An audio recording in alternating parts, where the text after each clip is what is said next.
What's going on, YouTube, man? I know it's been a little minute, man. I've just been super busy with school, trying to get everything in order, trying to wrap up this semester. So I just really haven't had a lot of time to sit down and make a video, man, because even though I'm not in class 24/7, when I'm not in class, I either gotta handle some business, I gotta, do some homework. You guys know how it is. But one thing that I've been seeing for the past few weeks, man, really the past couple of months, but especially the past few weeks, it's just the situations that's been going on with Messy Marv, man. And, I actually did have a little bit of time about a week or two ago to sit down and make a video about Messy Marv, but it seems like, actually I've done it twice, and it seemed like every time I make a video about him and record it, I'll be like, okay, later on I'm upload this video, and the next thing I know, I look up and I get on Instagram or I get on YouTube, and somebody then hopped on his, then got on his heels and started whooping his ass in a hallway, or, he's on Instagram talking about doom, doom, doom, and, just all kind of goofy shit, man. So I think now it's pretty much at a point to where, of course it can be worse, but the situation has really come to a head. So, I wanted just to talk about Messy Marv, man, and when he's on his own page, the Cash Lord Mess Instagram page, or you go to J Diggs or whoever you go to all these different YouTube channels, you go down in the comments and all these people are clowning Mess. They calling him a knock, they calling him a junkie, they saying he lost it, they saying, he's a weirdo or whatever they saying in the comments. But even if all of those things may be true, what we got to realize is that, Messy Marv is somebody who has given us entertainment for decades. For decades. I remember growing up, man, my dad had an old school vet, and it had still had the cassette player in it. This was really like before CDs got popular. And it had the cassette player in there, man. And I remember he had that Disobeyish by Messy Marv, man. I think that shit dropped in like '03 or '04. He had that Disobeyish playing in there. And I remember we used to listen to that Cake and Ice Cream 1 and 2. And I remember like in '05 or '06, he dropped some shit with Mitchie Slick called Messy Slick, and that was some of the hardest shit you ever heard coming from the West Coast, man. So, Messy Marv has been giving us entertainment for years and years and years. And even recently, I wouldn't say his music is what it used to be, but it's still poppy, you know what I'm saying? The shit with Mozzie was pretty damn good. I really like that song Bass Rock. That's probably my favorite song off that mixtape. So, and then he's had singles like They Speaking on My Name, Part 1, 2, and 3. The niggas have been dropping classics for a long ass time. And I feel like when somebody is an entertainer of sorts, whether it be an actor or rapper or whatever the case may be, I feel like you kind of owe them a certain degree of loyalty just off the strength that they've been giving you happiness for so long. They've been entertaining you for so long. They've been helping motivate you in the gym or motivate you to get your shit together or to be fly or to fuck with that bitch or to break on that bitch or, whatever the case may be, to inspire you to make more money, whatever the case may be. And Messy Marv has been doing that for 20 years.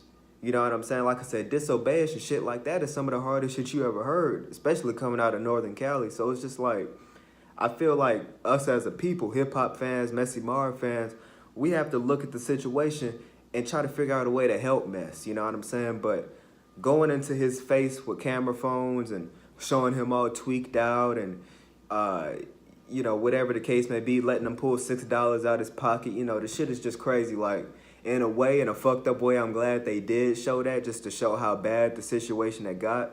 We ain't seen him with his Mozzie chain. He said in that interview he gave the Mozzie chain back. So, he's definitely going through a lot, man. But if you also listen in the interview, he also talked about how when he was in Vegas and when he got locked up the last time for 911 calls or whatever the case may be, he lost everything. You know what I'm saying? He lost everything, and pretty much all he still had to his name was that chain, and he said he gave it back. I don't know if he sold it on the streets or he really just actually gave it back to Mozzie. But, he's also said that, he's been doing cocaine all these years. You know what I'm saying? He said it's a Philmo tradition, which, I'm not from Philmo. I don't know nothing about that. But, he said it's a Philmo tradition. Niggas been doing coke from Philmo. So unless somebody wants to help themselves, in the interim, you just have to motivate them to basically put them in the mindset that they do want to help themselves. But you can't force somebody to want to get clean. And you can't bully somebody into getting clean by calling him a junkie and calling him all kind of fuck niggas and all kind of weirdos and say how you gonna run the fade with him. Like, if you really got a serious personal problem with him, like Jay Diggs, I don't 100% agree with everything Jay Diggs got going on with Mess, but I can completely understand it. But as far as other niggas who don't even know him personally and they just want to beat him just off the strength that he said some goofy ass shit and shit like that, I mean, that's on you. But I wouldn't even do that because it's clear Mess ain't where he used to be mentally. Mess ain't where he used to be emotionally. It's very clear that Mess is depressed as hell.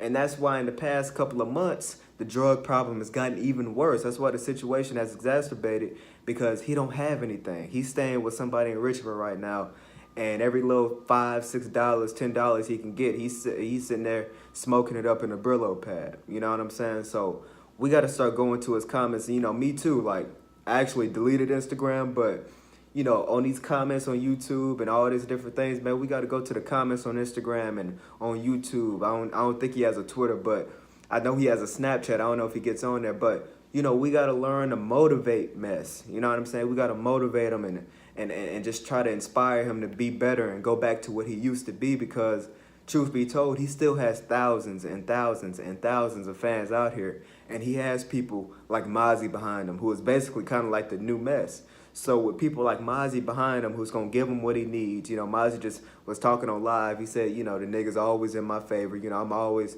fuck with Mess. That's my brother for life. When he's got people like Mozzie behind him, who is basically a new Mess, who basically got all the resources and everything Mess would need to get back on his feet.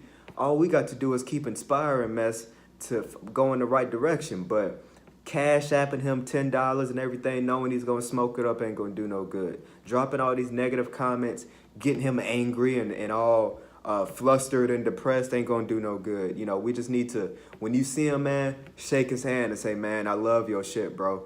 Your music, I've been fucking with your music for 10, 15, 20 years, however long you've been fucking with him.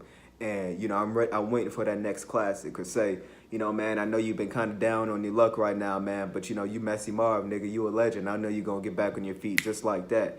These are the kind of comments and things we need to be saying to him, man. So, shout out to Messy Marv. It's definitely a sad situation, the shit that's going on with him, man.